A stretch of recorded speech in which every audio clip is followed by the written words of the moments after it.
Kia ora everybody, I hope you're all good. I just wanted to do this YouTube video on a set of medals that I bought quite a few years ago. In fact, thinking about it now, it's back in 2006. I saw it on Trade Me, which is sort of the local New Zealand eBay, and I was interested in it. I didn't normally collect medals at that point. I was interested because the guy whose medals they are was in the same unit as me. Obviously, he was in the Second World War, and I was some time later, but it was the same unit, which is the 5 WWCT, or 5 Wellington West Coast Taranaki Regiment. And he had died in the war, and I just thought, yeah, I should get those medals.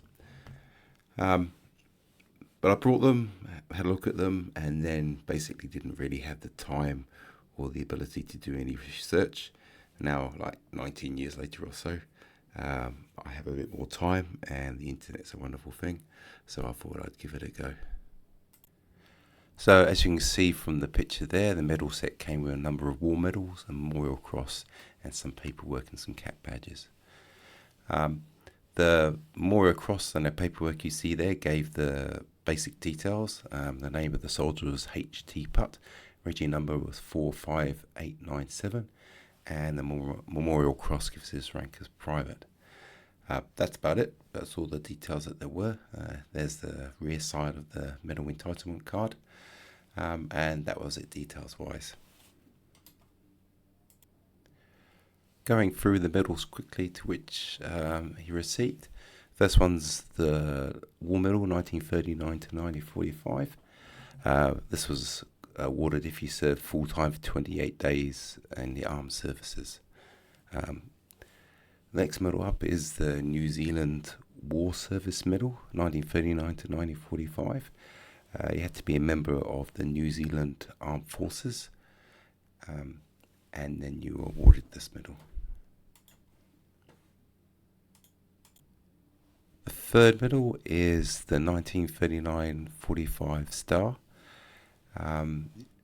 Received this medal if you had operational service between 1939 and 45, and you had 180 days operational service. Fourth medal is the Africa Star. You qualified for this if you served 1 day service in North Africa from June 1940 to May 1943, and from the Suez Canal to Gibraltar area. So there are a number of classes awarded with this medal, but this fellow, Private Putt, didn't qualify any. The 8th Army one, which he would have qualified for if he served after October 1942. As I found out, he died in September 42. So they're the 5 medals, and then there's the Memorial Cross. The Memorial Cross was awarded to New Zealanders who died in operational service or killed on war service overseas, and it was awarded to the next of kin. You see there I've got the Memorial Cross, a little piece of paper that came with it, and the original box, which is looking slightly tatty, but you know, it is quite old now. On the rear side of the Memorial Cross, you have the soldier's name, rank, and number. And I believe up to 2 of these were awarded, one to the next of kin. And here we have the front-facing side of the Memorial Cross with the purple ribbon showing. So this soldier was from, like I said, 5 WWCT, but he was a Taranaki soldier. So up there you can see the Taranaki unit regimental cap badge. But that unit was incorporated as part of 5 WWCT or WCCT Regiment, Wellington West Coast and Taranaki. Also in the set was the soldiers' dog tags. You see there's NZ 45897 Regi number and his name, H.T. Putt. That's the front side. Rear side doesn't really show anything really, it's just blank, as you can see from the next picture. So from the limited information knew about how to research medals, the first place I kind of went to was the Commonwealth War Graves site on the web, and I put in the name HD Putt, and this is what I came up. So regimental number was alright, 45897, New Zealand Infantry 25th Battalion, and had a date of death, which was 9th September 1942, aged 30 years old. And even better than that, the cemetery was buried in, which was Alamein War Cemetery. The War Grave site also gives you a certificate with a picture of the cemetery, which is pretty good, really. Same details, just in a slightly better format. Once I got the details of that, I then just did a generalised web search and turned up a number of interesting facts.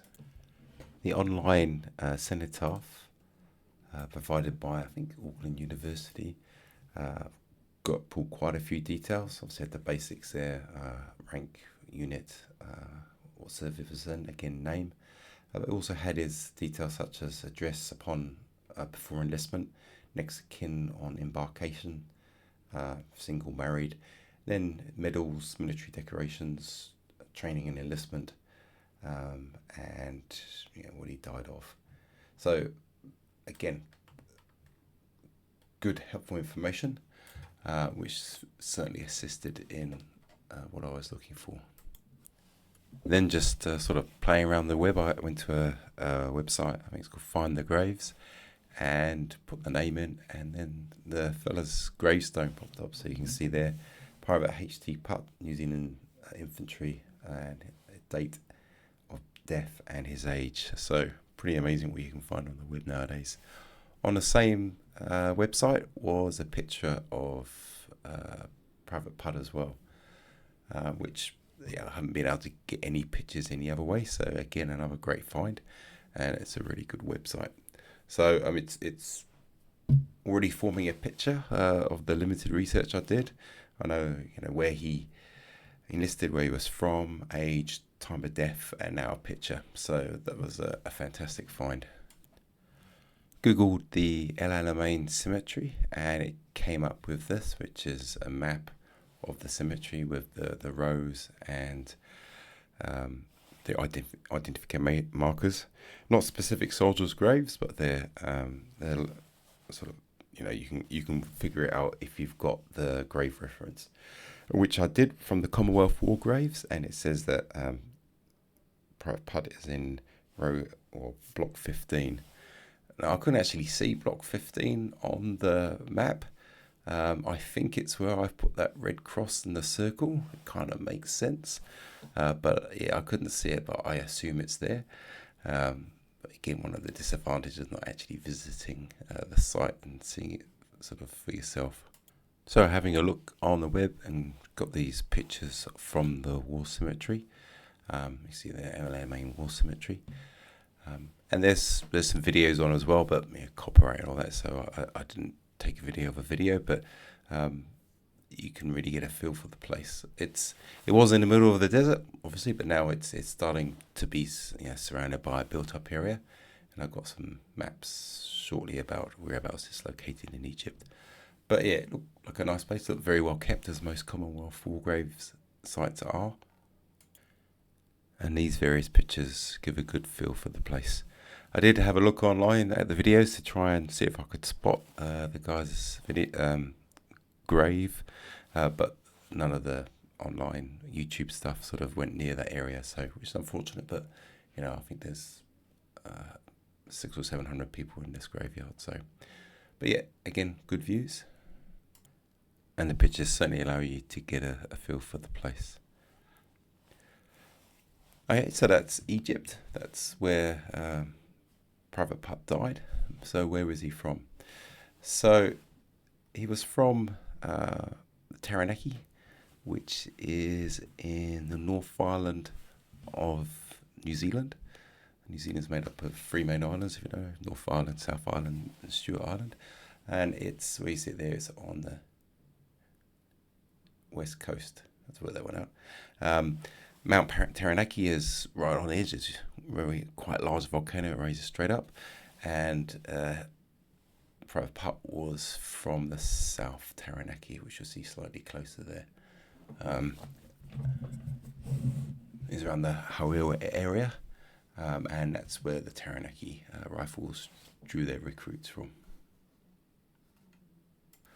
Also found the nominal roll for soldiers that served overseas for New Zealand, and as you can see, H. Putt, or Harold Putt as he is there. So Harold Putt was in the 25th Battalion, which was formed in New Zealand in 1940, and the 25th Battalion was part of the 6th Infantry Brigade, which was part of the 2nd New Zealand Division, which was deployed to Europe. So they moved by sea to Europe and landed in Greece with the Commonwealth forces to try and defend Greece from the Axis forces there. I've taken some of these pictures from a book about the 25th Battalion, for which I've got a reference later on.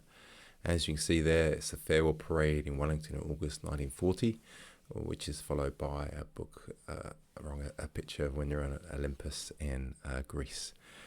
I've also brought some other pictures from a second Div guy a couple of years ago now, from a fellow called A.R. Reardon, who was also from New Plymouth, and a couple of these pictures, the ones which aren't titled, were from an album which there was a couple of loose pages which I brought, and I thought I'd include them because A, he was in the 2nd Div at the same sort of time, and B, it gives some more sort of atmospheric pictures of the area, plus pictures that haven't really been seen before. They're nothing stunning, but it would just give some more feeling, as opposed to just sort of some of these more generic pictures that have been shown in books before. So 25th Battalion officers at Helwyn in 1941, and this is one of Reardon's pictures. I don't know any of the people in the photograph, apart from the fact they're from NZ Expeditionary Force. And there's another one coming up, which is some more of the guys. So following the defeat in Greece, the 25th Battalion were evacuated to North Africa, and after a period of rest, they were deployed and took part in a number of battles. One of these being Crusader, which they took heavy losses in. Following up Crusader, the battalion were withdrawn and brought back up to strength, and in early 1942 were deployed to Syria, and there's a couple of pictures coming up of the unit whilst they're in Syria and moving from Syria. And then they moved back into line in March 1942, which was kind of just in time to settle in and take part in the First Battle of Alamein. This was from the 1st to 27th of July. So this isn't a sort of big detail into the two battles at Alamein, but just to summarise, the first battle was a defensive battle by the British, or by the Commonwealth forces, to stop Rommel or his army getting into Cairo. The battle basically ended in a stalemate, but the Germans were defeated, i.e. They could not proceed to Cairo. And after a few months sort of quiet time, it then developed in the Second Battle of Alamein, where the 8th Army broke through. However, this first Battle of Alamein was quite expensive in casualties. The British Commonwealth suffered 13,000 casualties in July, of which 4,000 of them was from the NZ division. So very heavy losses for New Zealand. In fact, the 25th Battalion, by the 12th of September, which as you see is when they were withdrawn from the line, were down to 362 men, which an average strength for battalion is 800 to 1,000 men, so that's a pretty high loss rate.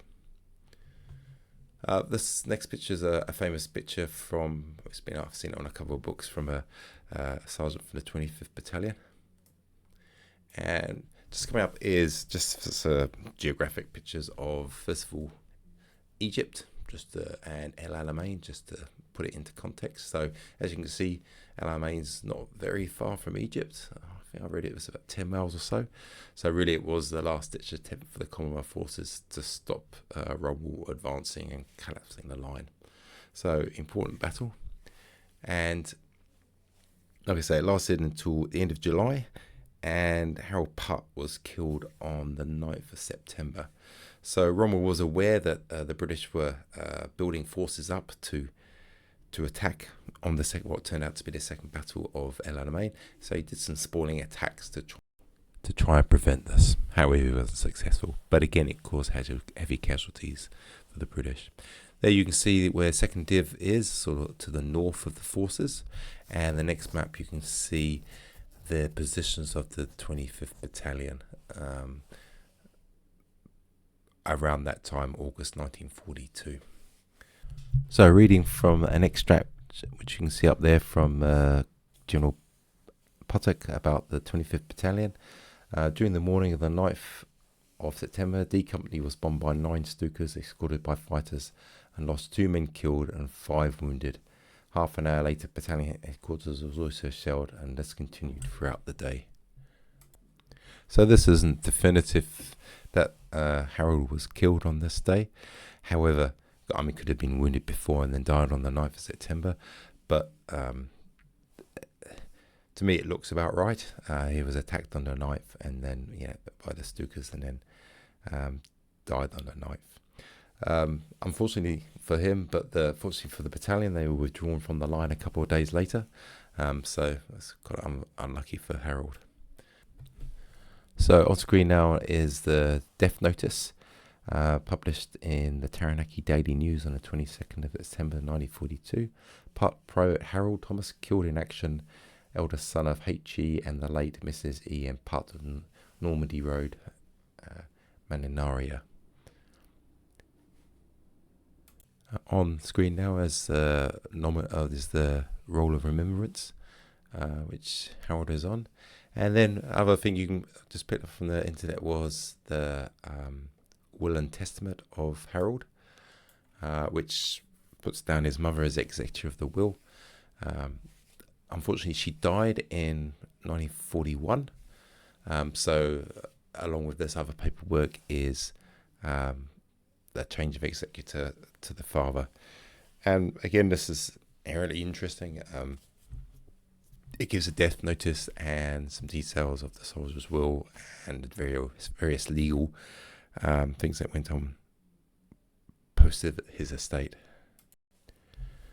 And just came up to the executor, and then the death certificate giving his cause of death as action in North Africa.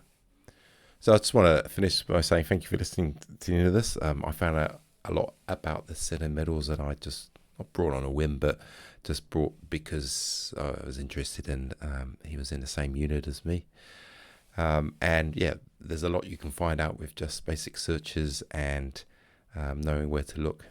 So it's certainly increased my knowledge of the soldier and made the medal set a lot more interesting, a lot more worthwhile. Okay, well, thank you for listening, and I'll catch you later.